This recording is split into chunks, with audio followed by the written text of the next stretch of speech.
Hey Star Wars fans, how's it going? This is Star Wars Nut 77. In today's episode, we're going to take a closer look at Power of the Force 2 Freeze Frame Collection 3. This is the final collection in the Freeze Frame series from Power of the Force 2. Let's take a closer look. So here's a closer look at the Power of the Force 2 Collection 3 figures. This is one of my favorites in the line. This is Princess Leia. The likeness of her is really cool. You can tell it's Collection 3 because there's blue color on the bottom here, and it says Collection 3. So the idea of that different color codes, because the other Collection 1 and 2 had different colors, when you look in the pegs of the stores, you can kind of search for that if you want. But this is a very detailed figure. Now people wondering, John, why is it Collection Power of the Force 2, not Power of the Force 1? It doesn't say Power of the Force 2. Well, it was referred to Power of the Force 2 because back in the original Vintage line, they had a Power of the Force line as well. That's kind of referred to as Power of the Force 1. This is Power of the Force 2. That's kind of, how collectors refer to this to. But essentially, it doesn't technically say Power of the Force 2 on it. Here's the back. These figures came out in 1997, 1988. It shows you the micro binoculars that were also available. They're mail away. And you just, slip it in there, the freeze frame, and, click it and see it. It's pretty cool. But these are really cool. Okay. Here's another character, first character ever created figure for this particular person in the show. It says Isha Tim. He's in the scene in Return of the Jedi where they're actually planning the second Death Star attack. Very small scene, but very interesting looking figure. And he's got the, the thing that's unfortunately, creased the top, but it says the Kenner Collection. All these figures say Kenner Collection. And these are some of the last figures that Kenner made. Eventually Hasbro would take over and start carrying the line, but we'll get to that in a minute. Obviously the back is different in this one. It shows the frame holder rather than the macro binoculars. Okay, this came out in 1987, that's why. And the figures on the back are different as well. Okay, these are deluxe characters, creature sets, which I'll review eventually in a future video.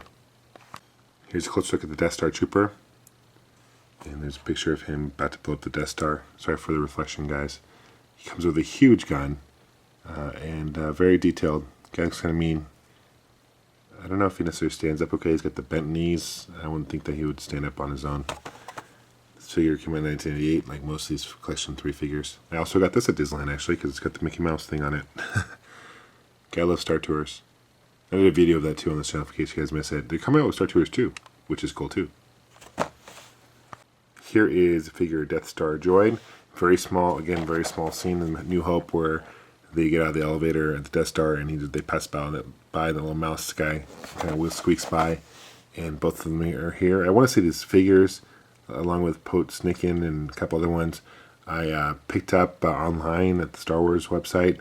Initially, I don't think they were available at retail. I might be wrong on that, but I do want to say these are fairly uncommon figures, even today. So, very reflective in the body style. Looks a lot like C-3PO. The head is obviously a little different. Looks like the droid form that was in Sandcrawler as well, possibly, when R2-D2 and C-3PO got captured. So that's cool. Cool looking figure. Here is an AT-AT driver, which is a cool looking figure. Very detailed. And here's the back. Okay. But it came out in 1998. You can see the freeze frame and just see the detail in it. Get the emblems on the helmet and everything. So, not bad shape. Here is Captain Piett, and surprisingly enough, this is the first time I ever had this figure of the character. Made a figure of him. Didn't make a vintage one at all. He's obviously, you guys can recognize him from Metro X back and whatever, but pretty big role in the movie. Considering a lot bigger than most of the other figures they've been making in Collection 3. I got this one at Disneyland as well. Must have got them all at the same time. Came out in 1993. It's interesting. I got two different variations. Can you see the difference between the two? The stickers upset on this one. Apparently there was a variation where they did that on this particular figure, which is interesting. I didn't stick it on there like that. That's how they actually made it. So, very cool looking figure. The detail is pretty cool. This comes with a blaster rifle and a pistol, as well as like a wand kind of thing. So, very cool. It actually looks like him too. Okay. Here's a bounty hunter Zuckus. Zuckus, and very cool looking figure.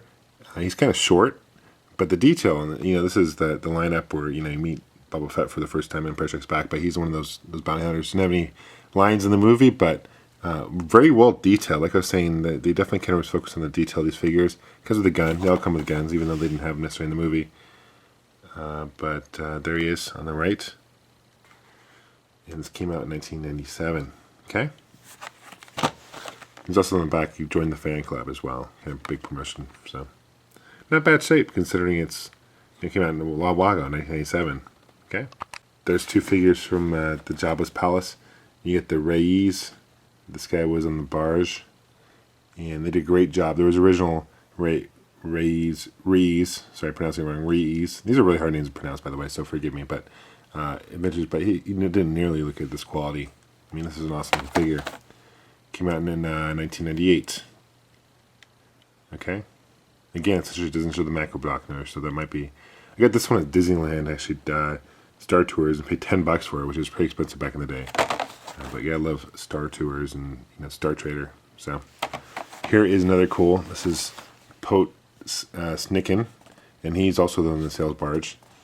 And doesn't really make a very small cameo in the movie. You wouldn't even recognize him, I'm sure. But he's one of the biggest figures up to this point. Pretty heavy. The detail, again, getting crazy got here.